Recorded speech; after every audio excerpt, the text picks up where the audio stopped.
Buen día, mi nombre es Cristina Gómez Mendoza y el día de hoy voy a abordar el tema de tumores de ovario para la asignatura de Clínica de Ginecología y Obstetricia.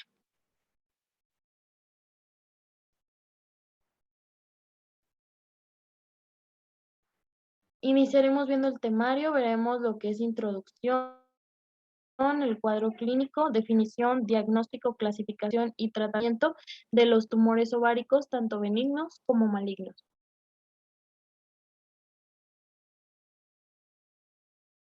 Debemos de tener en cuenta que los tumores de ovario representan una patología ginecológica frecuente. La mayor parte corresponde a quistes no neoplásicos, alrededor del 80 al 90%, a neoplasias benignas del 6 al 8% y una minoría de un solo 2% sería lo que corresponde a las neoplasias malignas. La mayoría de los tumores, tanto benignos como malignos, son de naturaleza quística y su frecuencia es de 7 a 15%. Los tumores de ovario se pueden clasificar desde diferentes tipos de vista, ya sea embriológico, por sus características macroscópicas, o en quístico o sólido, o por su atipia histológica en benignos o malignos. La clasificación más aceptada es la clasificación histológica que vemos en pantalla y los divide principalmente en epiteliales con sus diferentes variantes. La segunda es estromáticos de los cordones sexuales. La tercera de células lipoideas. En En cuarto lugar tenemos los tumores de células germinales. Como quinto, el gonadoblastoma, ya sea puros y mixtos de las células germinales, los tumores de tejidos blandos, los tumores no clasificados, los tumores secundarios o también llamados metastásicos y los pseudotumores y sus variantes.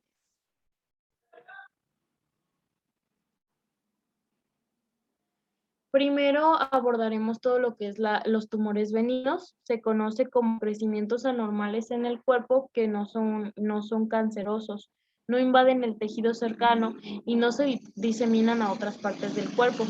Con frecuencia el tratamiento de este tipo de tumores va a ser la cirugía. Los tumores benignos tienen la característica de que no suelen crecer nuevamente. Veremos los tumores benignos más frecuentes y sus características de una forma muy general.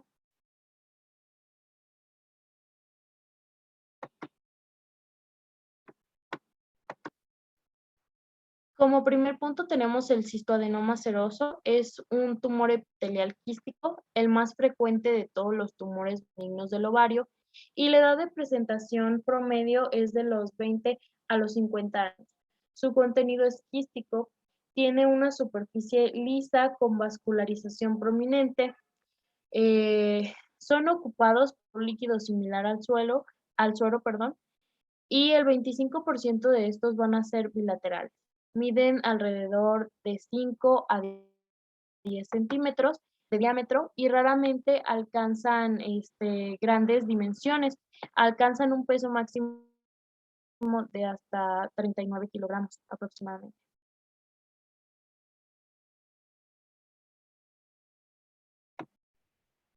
Después tenemos el cistoadenoma mucinoso.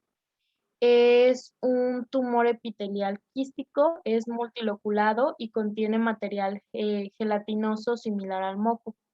Ocupa el tercer lugar después del cistoadenoma seroso y el teratoma quístico. La edad de presentación es también de los 20 a los 50 años. Son tumores que tienden a ser más grandes. El 10% son bilaterales, el 95%, alrededor del 95% unilaterales. Su superficie interna está recubierta por células cilíndricas y llegan a malignizarse del 5 al 10% de los casos de este tipo de tumores.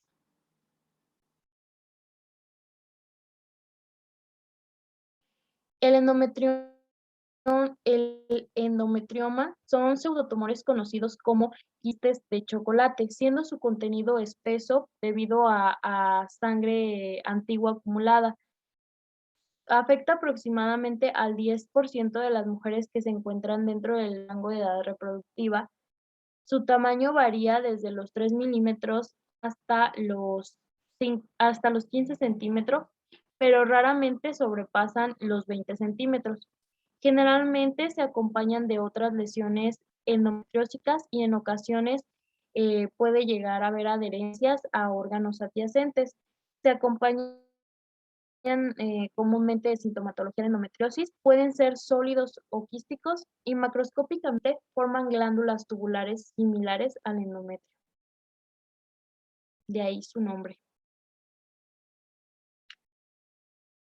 El fibroma es un tumor sólido no funcionante del estroma gonadal, corresponde al 2% de todos los tumores ováricos. La edad de presentación es aproximadamente de los 40 a los 60 años. Normalmente es unilateral, normalmente también es hormonalmente inactivo. Puede llegar a cursar con ascitis en el 10 a 15% de los casos. Puede haber hidrotórax y el síndrome de Mainz, que se caracteriza por lo que es derrame pleural, ascitis y fibroma.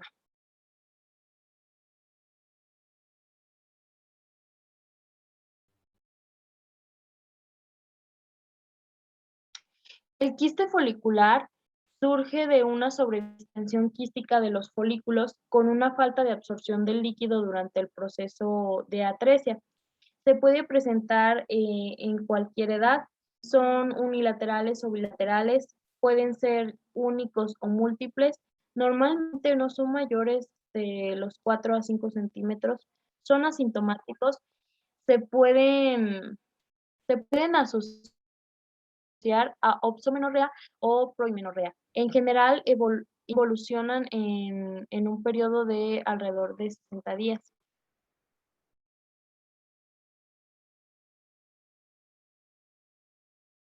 El teratoma benigno maduro es un quiste dermoide, es un tumor de células germinales, representa alrededor del 10 al 20% de los tumores ováricos y es el segundo tumor más frecuente de ovario después del cistoadenoma seroso. La edad de presentación es en pacientes jóvenes o adolescentes, pero lo podemos llegar a encontrar hasta los 49 años de edad. El 95% de los casos ocurre antes de la menopausia. Es lateral entre un 7 a 30% de los casos. En su interior va a contener una gran cantidad de tejidos, ya de ahí su nombre, teratoma. Puede tener endodermo, mesodermo y ectodermo, presentándose como grasa, pelo, hueso, cartílago, dientes y líquido sebáceo. Raramente supera los 10 centímetros de diámetro.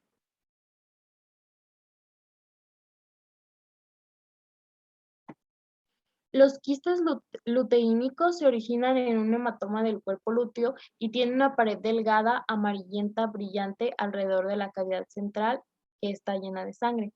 El quiste es menos voluminoso, de un diámetro de 3 a 6 centímetros y un centro ovárico.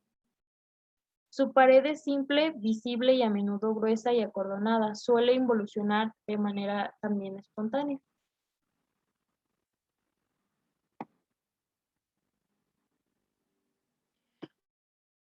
Los quistes tecaluteínicos se asocian al embarazo y a la enfermedad trofoblástica. Normalmente se presentan en mujeres en edad reproductiva. Son bilaterales. La etiología es la luteinización del ovario por la hormona gonadotropina coriónica.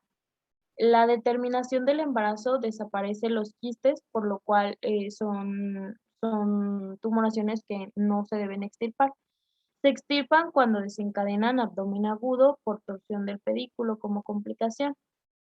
Bueno, y de ahí pues vendría la intervención quirúrgica si sucediera esta complicación o en caso de que haya sangrados. El tratamiento es laparoscópico o por aspiración a través de ecosonografía.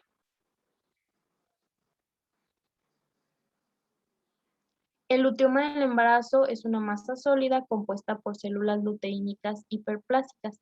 La incidencia es poco frecuente, mide de 6 a 10 centímetros de diámetro. Son bilaterales en un 50% de los casos. eh, y el manejo que vamos a dar a estos pacientes va a ser expectante, ya que comúnmente van a desaparecer después del parto.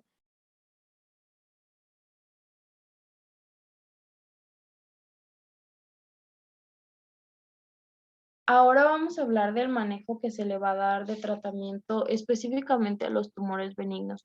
Uno de ellos es el expectante o el observacional, que se puede llevar a cabo en quistes foliculares o luteínicos, ya que es frecuente en este tipo de tumoraciones su reabsorción espontánea. Hay que hacer una reexploración clínica y ecosonográfica un mes después en tumores que sean móviles y su diámetro sea menor de 5 a 6 centímetros. Algunos autores utilizan también anticonceptivos de tipo hormonal combinados para frenar las gonadotropinas, disminuyendo el tamaño de algunos quistes. Este tratamiento pues de 3 a 6 meses. El tratamiento quirúrgico conservador, recomendado en aquellas mujeres jóvenes con infertilidad no satisfecha, realizando únicamente extirpación del tumor por la parotomía y la paroscopía, dejando la mayor cantidad de tejido ovárico posible. Si no es posible extirpar únicamente el tumor, se realiza lo que es la oforectomía unilateral, revisando siempre primero el ovario contralateral. Y bueno, siempre es necesario realizar un estudio transoperatorio. En algunos casos también se puede realizar punción y aspiración de la tumoración quística, haciendo este procedimiento ya sea por vía transvaginal guiada por ultrasonido o se efectúa la punción por la paroscopía, perdón. El siguiente tratamiento es el quirúrgico radical. Está indicado en mujeres posmenopáusicas y también se recomienda pues practicar oforectomía uni o bilateral con estudio histopatológico transoperatorio y en algunas ocasiones también se realiza la histerectomía por prevención. Ahora vamos a pasar al tema de las lesiones, de los tumores malignos, el cáncer ovárico. Este es menos frecuente que el cáncer de cervix, pero tiene una mortalidad mayor porque se diagnostica tardíamente. En los Estados Unidos se diagnostican 25.400 casos nuevos cada año y mueren aproximadamente de 14.500 mujeres anualmente también por esta patología. La edad promedio de presentación es de los 63 años.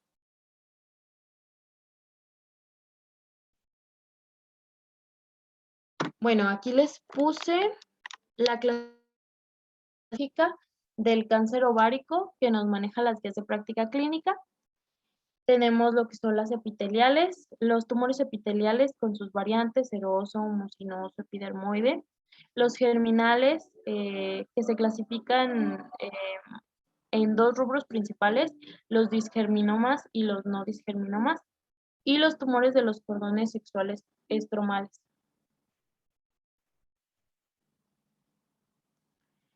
Bueno, ¿cuáles son los factores de riesgo para el cáncer ovárico en general?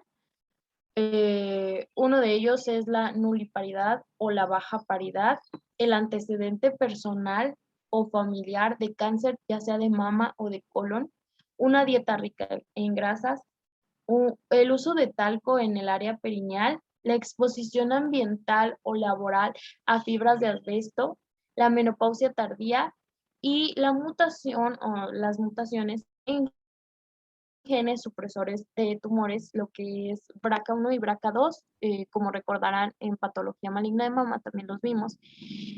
Estos se localizan en los cromosomas 17 y 13 respectivamente.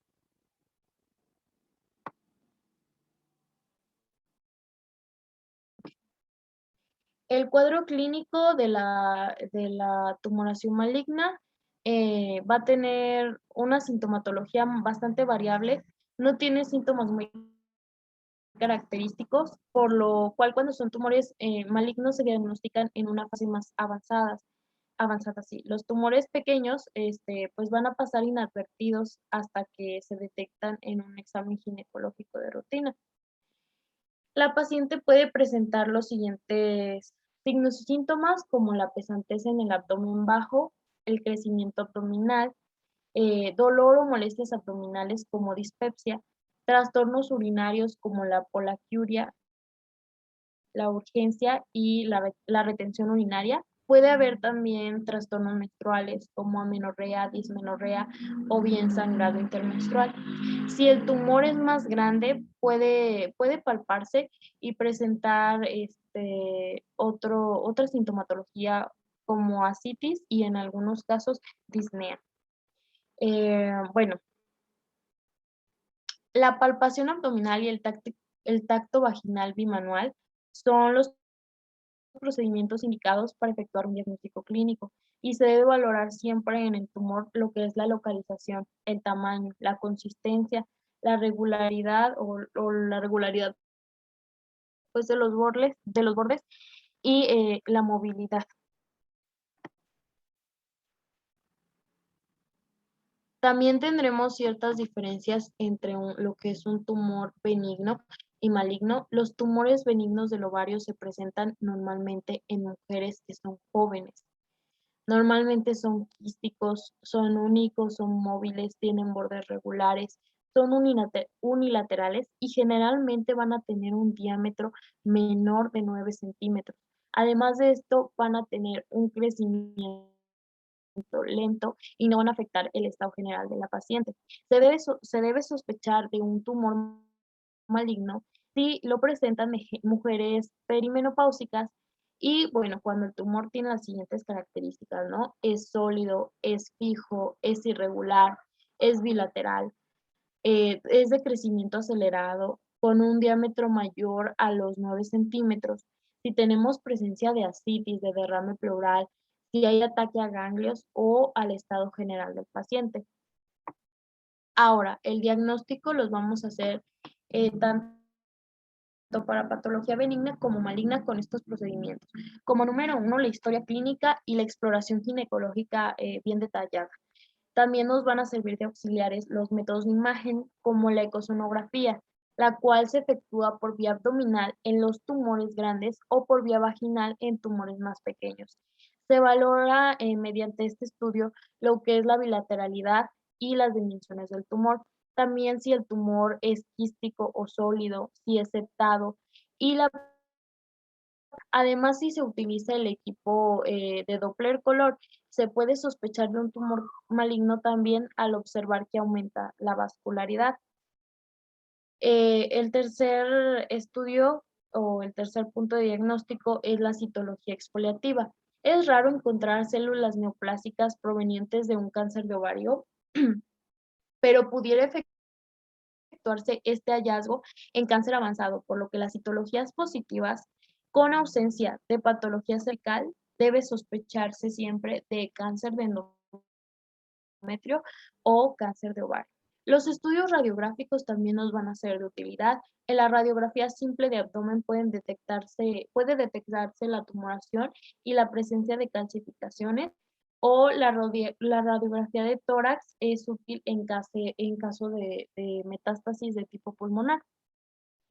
El estudio citológico del líquido ascítico puede realizarse por función del fondo de saco vaginal posterior, lo que es la pulsocentesis, por punción transabdominal o paracentesis, o en un derrame pleural o toracocentesis. Estos estudios son positivos a malignidad en carcinomas con estadios pues mayormente avanzados, ¿no? El siguiente punto es la laparoscopía. En tumores pequeños puede ser útil, permitiendo realizar un estudio citológico de biopsia y realizar un mejor diagnóstico y estadificación. En tumores quísticos también puede extirparse por este método, evitándose la cirugía. Lo que es la enfermedad neoplásica avanzada puede resultar peligrosa la laparoscopía, ya que puede haber la posibilidad de producir una perforación intestinal o una hemorragia. También van a auxiliarnos la determinación sérica de hormonas. En caso de los tumores funcionales, es útil determinar lo que son estrógenos, andrógenos y gonadotrofina coriónica. Otras sustancias que también se pueden detectar son la deshidrogenasa láctica y la alfa-fetoproteínas séricas, que se encuentran elevadas en casos de los tumores de células de tipo germinal. También tenemos ciertos marcadores tumorales. El más reconocido es los tumores de ováricos, perdón, es el antígeno CA125. En los niveles mayores de este antígeno a 65.000 unidades por mililitro son predictores de malignidad en un 75% de los casos en mujeres que sean posmenopáusicas con una masa pélvica. Así que pues es un marcador que nos puede orientar al diagnóstico de malignidad. La tomografía axial computarizada y la resonancia magnética nuclear son los cuales pueden presentarse con metástasis al ovario. Se emplean para evaluar síntomas de obstrucción, sangrado, dolor o para evaluar la respuesta que tiene nuestro paciente al tratamiento. Es importante hacer la biopsia transoperatoria, ya que, bueno, así el estudio histopatológico, la variante histopatológica tumoral, y esto nos va a dictar la conducta o el plan de tratamiento a seguir.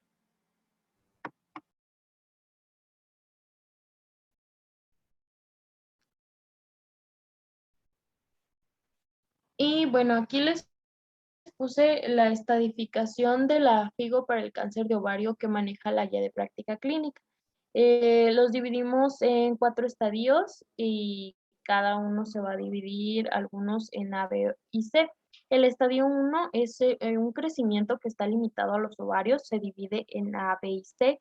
A limitado a un ovario con cápsula intacta, sin tumor en superficie del ovario, sin células malignas en el lavado peritoneal ni presencia de ascitis. B, un tumor limitado a ambos ovarios, cápsula intacta, sin tumor en superficie ovárica, sin células malignas en el lavado peritoneal y tampoco tenemos ascitis. 1C, tumor limitado a uno o ambos ovarios con infiltración de la cápsula o tumor en superficie ovárica, con células malignas en lavado peritoneal o en ascitis. El estadio 2 también se divide en A, B y C, pero nos va a hablar de un tumor que afecta a uno o ambos ovarios con extensión pélvica. La 2A es extensión a implantes en útero o trompas o ambos, sin ser el lavado peritoneal ni en ascitis. El 2B, extensión a otros tejidos pélvicos sin células malignas en el lavado ni en ascitis. Y 3C, 12, perdón, extensión pélvica con células malignas en el lavado peritoneal o en ascitis. El estadio 3 nos vamos a referir a un tumor que afecta a uno o ambos ovarios con metástasis peritoneales fuera de la pelvis o metástasis ganglionares pélvicas o retroperitoneales. El 3A también se divide en A, B y C. El 3A es metástasis peritoneales microscópicas fuera de la pelvis. 3B, metástasis peritoneales macroscópicas fuera de la pelvis de 2 centímetros o menores en su diámetro. 13, metástasis peritoneales fuera de la pelvis mayor a 2 centímetros en su diámetro, mayor o metástasis ganglionares pélvicas y o retroperitoneales o ambas. Ahora, el último estadio que maneja la FIGO es el 4 y habla de metástasis a distancia, incluyendo metástasis intraparenquimatosas, hepáticas, derrame pleural con células malignas.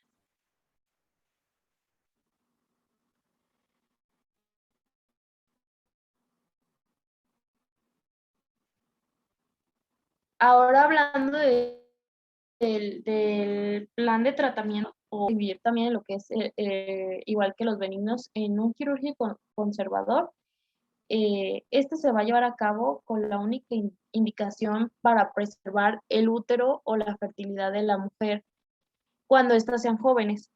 Y bueno, es cuando el tumor normalmente se va a presentar confinado a un solo ovario o pertenecer al estadio 1A.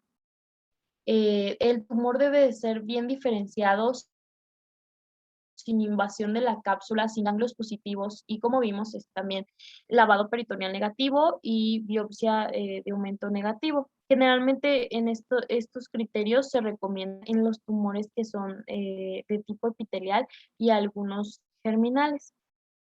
También tenemos lo que es el manejo quirúrgico de tipo radical. En forma general, el criterio estándar para el manejo del cáncer de ovario es mediante la histerectomía total con salpingo, oophorectomía bilateral, omentectomía, apendicectomía, lavado peritoneal y linfadenectomía pélvica. En algunos casos, sobre todo en estados avanzados, la tendencia más actual es mejorar la calidad de vida, por lo que solo se indica la quimioterapia y posteriormente se realiza una cirugía citorreductora que trata de eliminar la mayor parte del tejido tumoral posible, menores a 1 centímetro, que puedan responder bien a lo que es la quimioterapia.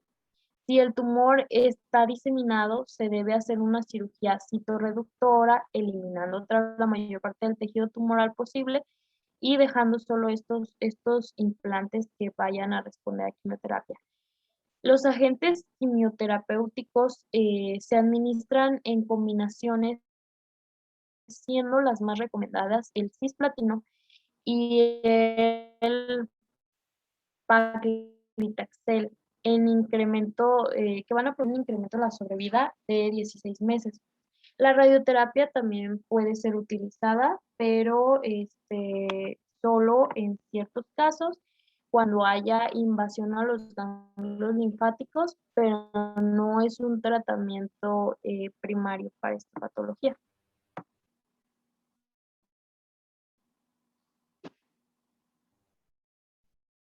Como les había mencionado antes, o si no se los mencioné, el cáncer ovárico de tipo epitelial es el más fuerte, representa el 80% de todos los cánceres ováricos y el algoritmo de la guía de práctica clínica se basa en este tipo de cáncer.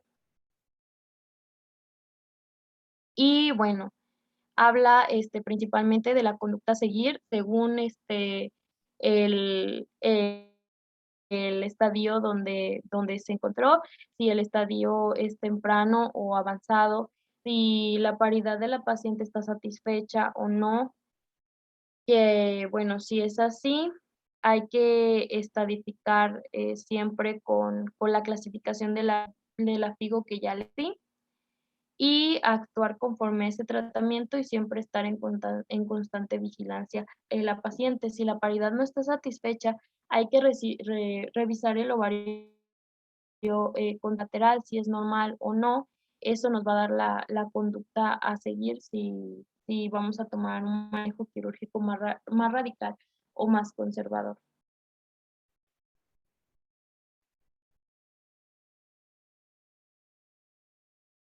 Y bueno, por último, aquí les dejo mis bibliografías, que principalmente fue el libro de Panduro, el Williams y la guía de práctica clínica para el tratamiento quirúrgico y médico del cáncer epitelial de ovario.